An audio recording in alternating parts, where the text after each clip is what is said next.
2 weeks ago, a family disappeared while hiking. I hope they're never found again. We never expected to find them, the family that went missing. The trails had all been combed over the past week and a half, and we were, after all, not experienced hikers ourselves. My sibling Ace and I had never really roughed it, never detoured from established trails, at least not intentionally.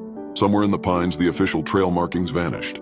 Our phones lost all signal, and the narrow track we followed wound upwards along the steady slope through the trees before finally petering out into nothing. We were about to turn back when we spotted, just ahead, a clear, smooth patch of land with the remnants of a stone circle for a campfire and some discarded soda cans. Ace grumbled and went to collect the cans, only to call out to me when they found a bright pink backpack. Inside was a notebook, a crumpled paper lunch bag, and a sloth plushie. "Found a snack for you." Ace tossed me the lunch bag. "Dude, that is foul." Catching the bag, I caught a whiff of the rot inside, remnants of a sandwich now stale and furry, and a mushy apple. I plucked out the mushy apple and flung it at my older sibling, who swore and ducked. Then together we both examined the backpack. The same thought must have crossed both our minds then.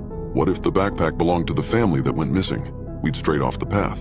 What if this was the same way they came, only they got lost and never found their way back?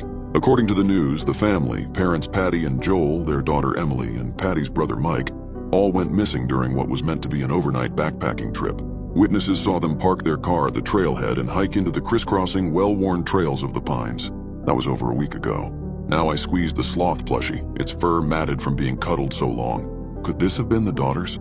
Ace flipped through the notebook, showed me a long-haired stick figure sketch of smelly Uncle Mike. We both smirked, but stopped smiling when flipping to the inside cover revealed a scrawled name. Emily B. Emily and her Uncle Mike. Those were the names, right? I said, chilled. Shit. Yeah. Ace turned to eye the woods around us. We need to let the authorities know. The afternoon sunlight slanted down on us.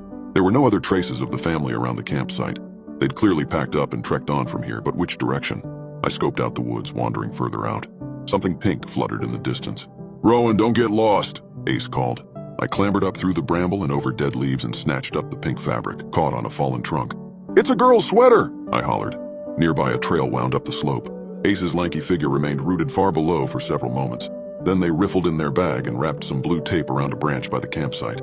They disappeared further downwards, probably to mark where the trail we'd been following petered out. Finally, they clambered up to me. I stood waving the pink fabric impatiently. "Don't go running off," began Ace. "Look."